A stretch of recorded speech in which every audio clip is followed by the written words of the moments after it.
Bonjour à toutes, bonjour à tous, ici TFT, quel plaisir de vous retrouver aujourd'hui pour une petite critique express entre guillemets de The Punisher One Last Kill, qui est donc du coup un special presentation de la part de Marvel Television. Yes, I speak English very much. Aujourd'hui on va du coup parler de ce fameux métrage de 51 minutes qui marque le retour de The Punisher, et je vais vous parler un petit peu de mon ressenti. Je ne vais pas spoiler à proprement parler, mais je vais plutôt vous parler encore une fois de concepts et de principes. Alors, première chose, pour celles et ceux qui se poseraient la question, sur les 51 minutes, il y a 25 minutes de Frank Castle, 25 minutes de Punisher. Je me permets de m'expliquer. En fait, les 25 premières minutes quasiment sont consacrées en fait à un retour sur la psyché de Frank Castle et surtout tous les événements et toutes les épreuves qu'il a subies dans sa vie. Donc il y a beaucoup de comment je peux dire de rappels, de rattachements au scénario de The Punisher saison 1, Daredevil saison 2 et Punisher saison 2. Du coup, je crois que c'est dans cet ordre-là, dans le lore Punisher Marvel MCU. Je crois que c'est ça, c'est Punisher saison 1, Daredevil saison 2 et ensuite Punisher saison 2 si je dis pas de conneries, enfin bref. Et donc, ce fameux métrage. Le truc est simple, c'est que les 25 premières minutes, comme je le dis, on est vraiment avec Frank Castle. On le voit dans le plus pitoyable des états, il est complètement anéanti par tout ce qu'il a vécu, et c'est quelque chose que j'apprécie énormément de la part de Marvel. Donc oui, je vais le dire, félicitations Marvel. Pour le contenu adulte que vous proposez, généralement vous ne manquez jamais le coche. Par exemple pour la violence morale et comment je peux dire satirique, mine de rien, des Gardiens de la Galaxie 3 sur, vous voyez très bien ce que je veux dire avec tout ce qui était violence faite sur les animaux, etc. Bref, bah là c'est exactement pareil. Pour The Punisher One Last Kill, on est vraiment sur un contenu très adulte. L'un des premiers plans, ce n'est pas un spoil, l'un des premiers plans, on voit Frank Castle se défoncer à grands coups d'antidouleur et boire des quantités astronomique d'alcool jusqu'à en vomir. Voilà, c'est le héros que tout un chacun a apprécié ou même fantasmé entre guillemets. Rappelons que The Punisher, avant la figure de The Punisher, il y a Frank Castle. Avant ça, avant la figure du tueur vengeur, du fameux vigilante, du fameux vigilante, il y a un être humain. Et pire encore, il y a un être humain qui a souffert et qui souffre toujours, qui souffre quotidiennement, et qui est d'ailleurs une sorte de pseudo-métaphore shakespearienne à lui tout seul. C'est-à-dire que sa vengeance, c'est son bien-être, mais son bien-être ne viendra pas avec la vengeance, c'est-à-dire ne s'achèvera pas avec sa vengeance, dans le sens où massacrer des centaines et des centaines et des centaines et des centaines et des centaines, nom de Dieu, de criminels ou même de loupards, etc., ne lui ramènera pas sa famille, malheureusement. Voilà. Donc là, c'est franchement ce personnage très, comme je le dis, shakespearien, en mode c'est ma destinée de répandre la justice selon mes propres mots, mais la justice selon mes propres mots ne me fera pas redevenir heureux, etc. Donc, pour en revenir à ce métrage-là, je ne vais pas, comme je le disais, vous spoiler pour la simple et bonne raison que ce n'est vraiment pas le but. C'est 48 minutes, enfin 48, 51, oui c'est bon, 51 minutes de votre temps, donc je vous invite très fortement à aller regarder ce métrage. La chose étant, c'est que j'ai plusieurs problèmes avec ce fameux métrage, dont notamment la sortie du métrage. Donc, c'est-à-dire qu'est-ce qui va se passer à la fin. Pour celles et ceux qui le savent, et encore une fois, je ne vais pas vous spoiler,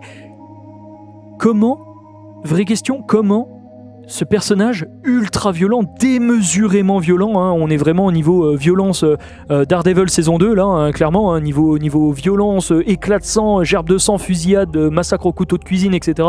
On est vraiment au niveau violence de Daredevil saison 2, carrément. Donc, comment va-t-il s'inscrire avec Spider-Man ? Parce que, sérieusement, je ne pense pas, humblement mais tout de même, que va y avoir des meurtres par balle dans Spider-Man le futur là qui va arriver. C'est bizarre, franchement, et je vois pas The Punisher dans un truc tout public. Même s'ils nous font le truc du champ contre champ en mode gros plan sur Castle contre champ, enfin gros plan sur Castle en champ contre champ, le visage d'un mafieux, retour sur Frank Castle, il appuie sur la détente, il y a un éclair sur son visage pour montrer le coup de feu et il y a une petite éclaboussure de sang grand maximum. Jamais ils ne le feront dans un truc Spider-Man. Pourquoi ? Parce que, encore une fois, Spider-Man est tout public. Donc déjà là, je ne sais pas comment ça va s'en sortir. Pareil, là, dans l'univers de ce métrage, donc One Last Kill, est introduit un personnage qui est un parent de certains personnages qu'on a vus dans la série The Punisher. Si je dis pas de conneries, ça fait très longtemps que je l'ai pas revu et je vais la revoir dans pas longtemps, mais je me fais une run par an de la série Punisher parce que je l'adore, mais et de Daredevil saison 2 bien évidemment. Mais bref, pour en revenir à ce personnage de The Punisher, franchement, vous ouvrez une porte avec un personnage qui dit « Bouhouhou, je suis le méchant de ce métrage ». Bon, ok, pas de problème. Mais où est-ce que ça va aller ? Est-ce que ça veut dire du coup que c'est un épisode de transition pour faire attendre les fans jusqu'au prochain média, quel qu'il soit, Punisher ? Ou est-ce que ça va être un deuxième épisode spécial Punisher, One Last Kill 2 par exemple, chapitre 2 ? Je ne sais pas, je le souhaite en tous les cas. Mais concrètement, j'ai vraiment trouvé que le scénario niveau ressenti, cette fois-ci on passe au ressenti, j'ai vraiment ressenti ce scénario comme étant un peu bourré au chausse-pied. C'est-à-dire... Bouhouhou, je suis le méchant, mais seulement 2 ans après les événements de la fin de la saison 2 de The Punisher. Bouhouhou, je suis méchant quand même. Ah bon ? Ben... Bon, d'accord. Oui, mais à ce compte-là, pourquoi, encore une fois, toutes les familles des mafieux que que The Punisher a assassinés dans les précédentes saisons de, encore une fois, The Punisher saison 1, Daredevil saison 2 et The Punisher saison 2, ne viennent pas courir après Castle. Bon, voilà, mais bon, faut bien relancer le scénario, donc voilà, en plus de Punisher, donc le personnage, la figure du Punisher incarné par John Bernthal, bien évidemment, était en sommeil depuis la fin de Daredevil Born Again, saison 1, donc voilà. Mais concrètement, ouais, comme je le dis, où est-ce que ça va aller, quoi ? J'espère très sincèrement que écoutez, franchement, s'ils refont un Marvel's The Punisher saison 3 pour édulcorer ce qu'ils ont montré lors de One Last Kill, ça ne me dérange pas. Sincèrement, je dirais ok, pas de problème, et encore une fois, je regarderai cette série parce que je kiffe la façon qu'ils ont choisi de mettre en scène le Punisher dans cet univers Marvel. Mais encore une fois, comme je le dis, ça bloque par rapport au futur projet de le voir dans le prochain Spider-Man. Vraiment, ça me bloque parce que je me dis qu'est-ce qu'ils vont faire ? Parce que déjà dans la bande-annonce de Spider-Man, on le voit braquer un lance-grenade, je crois, sur Spider-Man et tout. Il va utiliser des armes. Il va y avoir la présence d'armes à feu dans le film Spider-Man. Et il y a le Punisher qui va tirer des coups de feu dans le prochain Spider-Man. Donc, ça va être compliqué. Ça va être compliqué. Comment vont-ils l'imbriquer dans un média tout public ? Voilà, ou grand maximum interdit au moins de 10 ans. Je crois que quand il passe à la télé, Spider-Man, il est interdit au moins de 10 ans, il me semble. À moins que ce soit les anciens avec Maguire, je m'en mêle, pardon. Mais, je m'en mêle les pinceaux. Ce que je veux dire du coup, c'est que, bon, pour ce métrage-là, comme je le dis, oui, mais il y a plusieurs choses qui ne vont pas forcément. Comme je le dis, soudainement, le méchant qui revient là, puis qui fait « Bouhouhou, je suis le méchant, et aujourd'hui, à 18h47, eh bien, tout le monde se jettera sur toi. » Bah ouais, d'accord. Alors bon, TFT est un gros bandeur flexeur des scénarios de survival, donc évidemment j'ai surkiffé ce métrage. Évidemment, on est dans ma partie ressentie, je vous le rappelle. Donc oui, j'ai surkiffé le truc. Le problème étant, c'est que je trouve que c'est un peu trop tiré par les cheveux. Je veux dire par là, bon, ok, on est dans un quartier pourri, etc. D'accord. Mais putain, les gars, ils ont des AK-47, des AK-74U, ils ont des micro-Uzi, bon, encore les micro-Uzi, ça va, mais je veux dire, ils ont carrément des AK-47, des AKM, des AN-80, enfin des AK-74 et tout. Waouh, c'est dingue, quoi. Enfin, je veux dire, ils sont ultra armés, genre tu rentres pas dans le bloc sans te prendre une balle, quoi. C'est un truc de dingue. Donc, voilà, c'est un peu, voilà, pour celles et ceux qui seraient en quête un petit peu de violence ultime, comme je l'ai dit tout à l'heure, on est vraiment sur un contenu violent du type Daredevil saison 2, clairement, où le Punisher fait des massacres à ne plus savoir qu'en foutre, et bien évidemment The Punisher saison 1 et saison 2, bien sûr, cela va sans dire, mais voilà, on est vraiment sur niveau violence, c'est dingue, dont notamment il y a beaucoup de défourailles pendant une bonne dizaine de minutes, mais si vous voulez vraiment de la violence pure, hardcore, et c'est ce qui me fait me rapprocher de Daredevil saison 2, avec notamment la très célèbre et très ultra violente séquence passage de la prison dans Daredevil saison 2, c'est bien évidemment la boucherie-pâtisserie, là, enfin la pâtisserie dans laquelle se trouve la famille afro-américaine là, qui se fait emmerder par les jeunes racistes là. Voilà, là à partir de ce moment-là, Castle, enfin le Punisher, se bat à grands coups de couteaux de cuisine, de chaînes, de trucs comme ça et tout, et de poinçons de cuisine, etc. et tout. Waouh! Vraiment, pareil, pied de biche, truc comme ça et tout. Il pète le trapèze d'un mec avec le revers arc-bouté d'un pied de biche, etc. et tout. Je me suis dit, ok, là on est sur du combat corps à corps, exactement comme la figure de The Punisher dans Daredevil saison 2.